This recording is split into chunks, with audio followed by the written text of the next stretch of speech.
YouTube. How's everyone doing? I myself am a little tired, but I wanted to bring you guys some pretty cool content. In today's video, I will be discussing the top 2 mission cards for the Naruto CCG. Basically the best mission cards that there are for each element.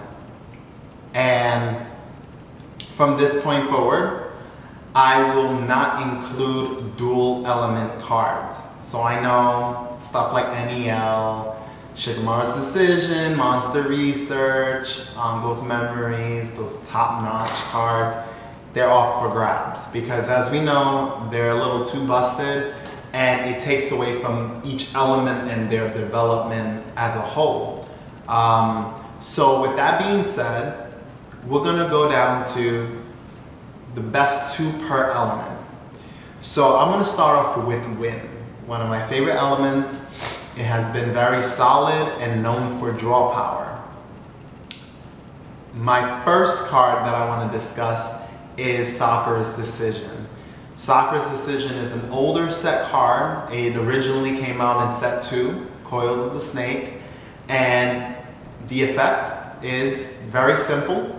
You can injure one of your female ninjas in play. In that case, draw X amount of cards. X is equal to the ninja's mental power. So, with that being said, if you have a Sakura in play and she has 3 mental, you activate it, you injure her, you draw 3. That card to me is one of the most powerfulest cards, hands down. Hands down. Very powerful in any format that it was ever made, except for probably the set that it came out, because there weren't, mental power was still too new in the game, so you really didn't have any targets other than probably a Sakura and maybe a Temari, for draw 1. Like, it was pretty terrible when the card came out, but as the game progressed, it became a powerhouse. It has been in decks that won Sonic. It has been in many decks that topped. I have topped with that card several times and in Shonen Jumps. Made second place spot two times due to that card. One time was due to Mono Earth. But the point is, it's a very strong card. Now, moving forward, the next win card I like to talk about. Again, these are all my personal, that's another thing. All of this is just my personal opinion for the top missions out there per element. So the next mission card I like to talk about is Substitute. Substitute is a turn 1 mission, 1 hand cost. It's target one of your in-play ninjas. Search your deck for a ninja with an entrance cost equal to that ninja's entrance cost, and put that ninja in play. In that case, discard the target. So you basically swap out 1 ninja for one ninja. But what's so amazing about that card is that there are many ways to bring out heavier ninjas in play, like bigger entrance cost ninjas in play early. So when you use a card like that, you could basically pop out one of the bigger ninjas you managed to put in play and get another ninja that's actually going to be able to stay on the field or be able to do more damage. There's just so many combos with it. It's a very combo-ific card, and it's a turn 1. Unlike, I think, Sand Council, which also does the same thing, and it has a few other effects and multiple symbols, but that's a turn 3 versus a turn 1. Being able to do that on turn 1 is very crucial, and it's very strong overall. Moving forward, the next element I would like to talk about is Fire. Now, I love Fire. I love every element. I'm an Avatar, so I've always been an Avatar in this game. But Fire in particularly has one of my favorite cards, and it was created by a person that won Genkan, which his name is Joe Pro Cologne. He originated just like Drifting Clouds, and it was a force to be reckoned with. Mono Fire, turn 1, 1 hand cost, permanent 2, You literally swap your hand for the amount of cards you have in your hand with the top cards of your deck. You shuffle and you draw one. Amazing. You filter through your deck. You're able to combo it with other mission cards. And it's permanent too, so you have multiple chances and it breaks even at the end. It breaks even in terms of whatever amount of cards you started in hand. But more so, it's the reach. It's what you're able to actually see that makes that card a devastating threat, and it can fix bad hands easily. The next Mono Fire card that I will discuss, which you guys already probably know, it's that pesky turn 3 Fire mission card, 1 hand cost. Warhawk. That card is just nuts. Hands down, broken. Snapped in half. I give you 2 battle rewards and I draw 4. I just draw 4 just for the sake of drawing 4. I could have literally had no hand and we could have been going back at it. And I'm like, oh, top deck. Oh shit, Warhawk. Give you 2, draw 4. Like, GG. You know, I got my Dragon Flames, my Fears, and all my other jutsus and shit lined up for you. Ninja effects, like, it's ridiculous. It's overpowered. But as you guys already knew, that card was gonna be on the list. That's probably the #1 best fire mission card, hands down, ever created. Now, moving on to the next element, we're gonna talk about Earth. Now, I have my own personal favorites. Everyone is welcome to their own opinion. I'm gonna start off with the turn 1 mission, Earth mission card, 1 hand cost. Student and Sensei. I feel like that has always been a very balanced card, and because it's so balanced and early, it became such a powerhouse card, especially when you can combo it well within its own element, more so than other elements. Student and Sensei, you give 1 BR and you draw 2. Easy peasy, you know. I like the card. It's one of my favorite cards, and it's always been good to have that type of draw power early game. You build 2 chakra, you break even in hand, possibly go plus depending on your setup, and you just have a blast, right? I mean, there's not much more to say other than you can kick butt.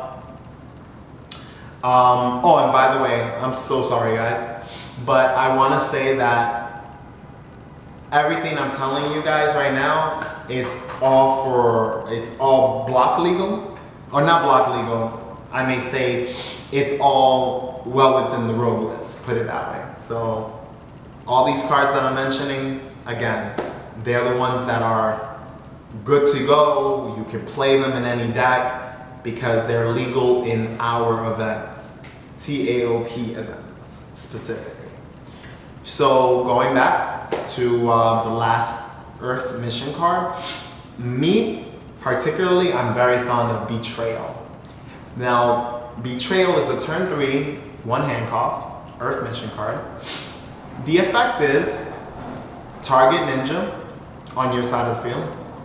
Discard the target, in that case draw an equal amount of cards to the target's entrance cost. So for example, I get rid of a turn 3 ninja, I draw 3 cards. I get rid of a turn 4, I draw 4 cards. To me, that card, I abuse the shit out of that card. I'm very known actually for that card when I was playing Earth, Mono Earth specifically. That card holds a lot of weight. It's a beautifully designed card. It's balanced, it's very balanced, and it's very powerful. Very. Like, the things I could do with that card, it's amazing, you know. But yeah, you know, I mean, there's not much more to say because, I mean, you guys have to get creative with it, but there's many cards that combo well with it, many cards that do a lot that puts you back in the game. Of course, for the people who don't know how to play that well, or if you're really losing, it can hurt you. Don't get me wrong, I'm not gonna advocate for a card that is just totally plus, because it's not. I would if it was, but it's not. There is a drawback, and sometimes there are gonna be some games or inexperienced players using the card. If you're inexperienced, I would stay away from that card, because that card, if you don't know how to play right and don't know how to take full advantage of it, it's not going to be right up your alley, and you probably might lose a few games because of it. But if you're already a well-polished player, definitely a card you would check out if you play Earth. Moving forward, water. Now, for water, like I said, no dual element cards. So cards like Make Out, Tactics won't be selected for this choice. One of my favorite cards that it's definitely a powerhouse is turn 3, 1 hand cost, Suigetsu's Joy. That card, it's such a good card. It's beastie. It's like, boom, I activated. You know, like, it's such a good card. It literally says you activate it. Both players have to charge from their hand until they have 1 card in hand, right? So you charge cards from your hand until you both have 1 card in hand, and then you draw 2 cards. Now, that card sets you up for amazing plays as a water player, but it hurts your opponent. So not only it helps you, but it hurts your opponent, because now if your opponent was keeping, let's say, a mission negate, or, well, I mean, if they had a mission negate, they would have negated you. But if they were keeping like a Constrain for Subiru, or they were keeping a piece to the puzzle of their deck, it hurts them, because now they have to make a choice whether or not they're going to lose all the other cards in their hand, or they're going to keep that piece that they feel that they may need. So it throws your opponent off their game. It doesn't necessarily mean that you'll win off the card, because it can also help your opponent. But if your opponent has a lot of cards in hand and they already have a setup, it can hurt them.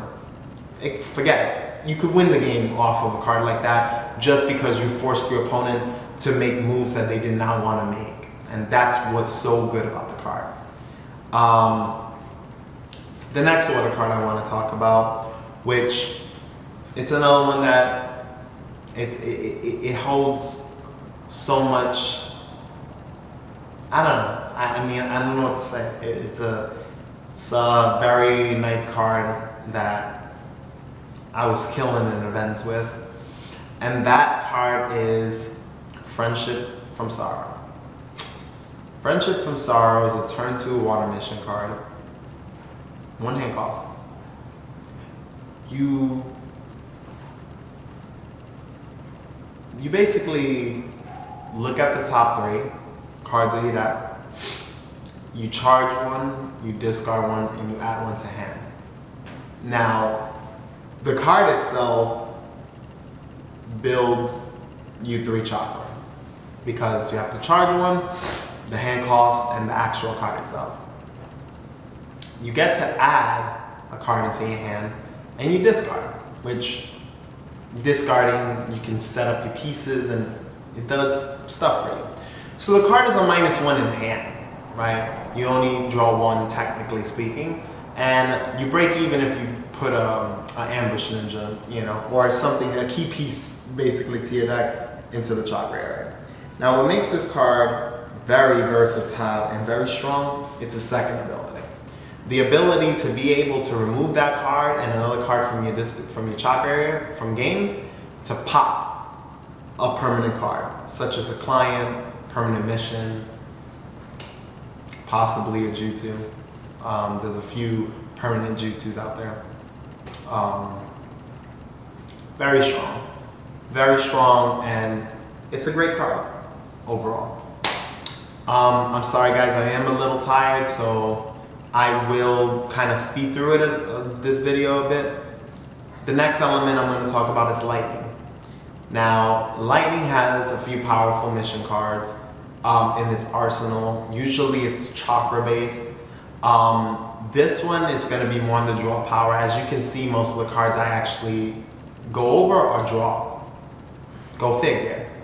In most card games, Magic, Yu-Gi, Pokemon, cards that allow you to draw and see more cards are essentially the best cards of the game. And that's a truism. That's just how a card game progresses. In order to progress in a card game, you need to be seeing more of your actual pieces of your deck. And in order to see more pieces, you need to draw. That's basically as simple as that.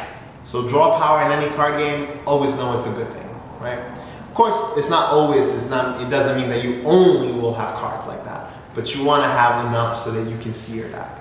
Now moving forward, I'm going to start off with the turn 2 lightning mission card, 1 hand cost, Messenger Ninja. An amazing card. If you have a Messenger Ninja card in your discard pile, you draw 3. Simple as that. You just draw 3.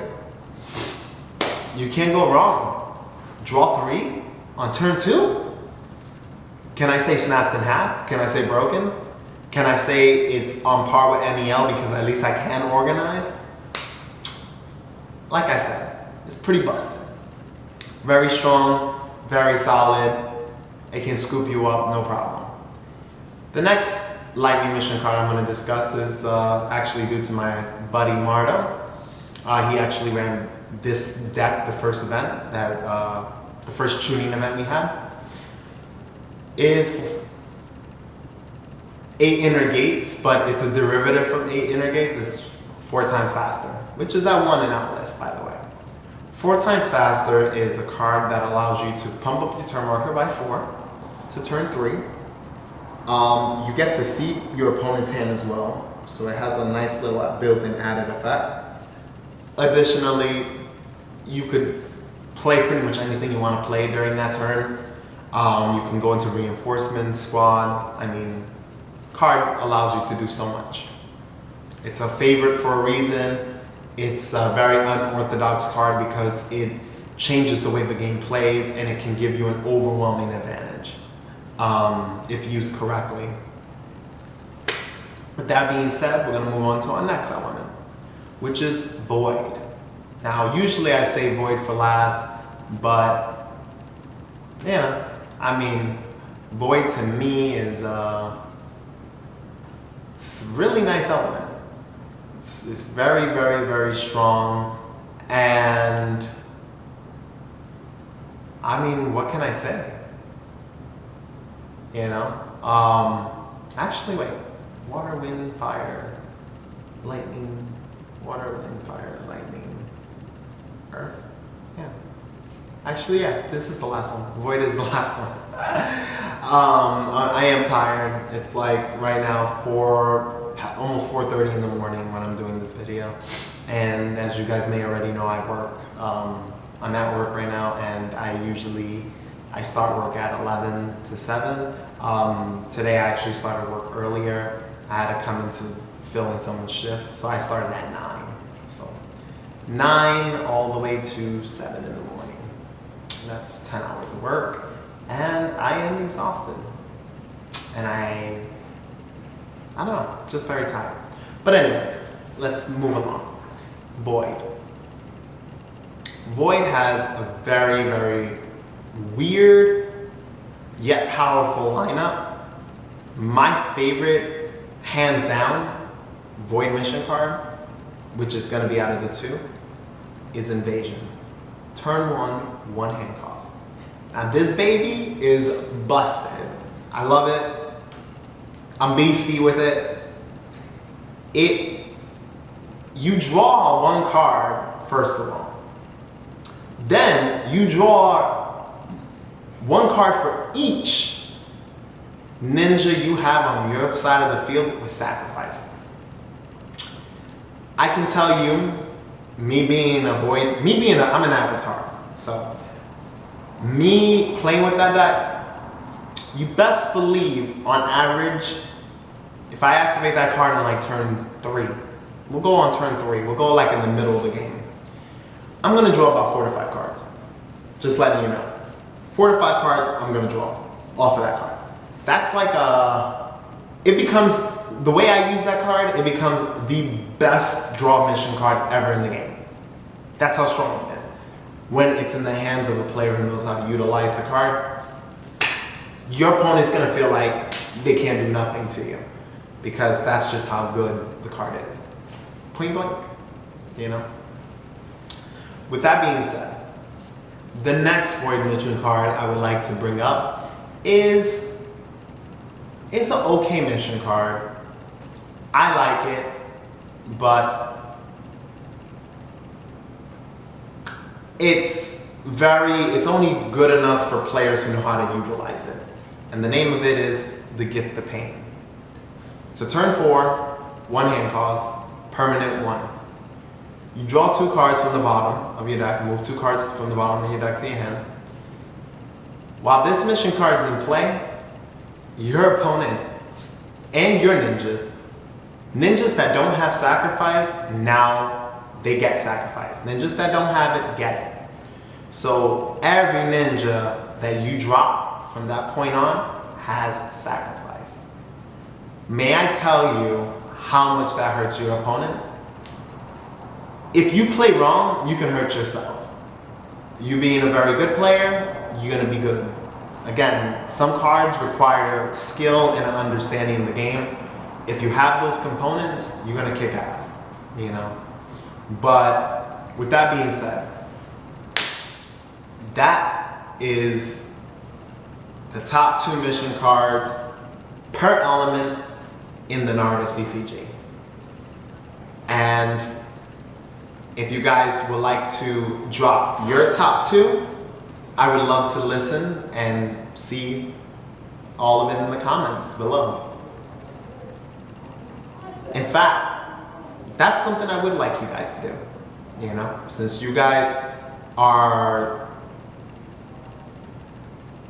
have been liking my Naruto content, I can see there's a lot of discussions going on right now. Drop down your opinion. What is your top 2? And if you haven't already, you know, I'm loving the support from you guys. Thank you so much. I would like for you guys to, wait 1 moment. Thank you.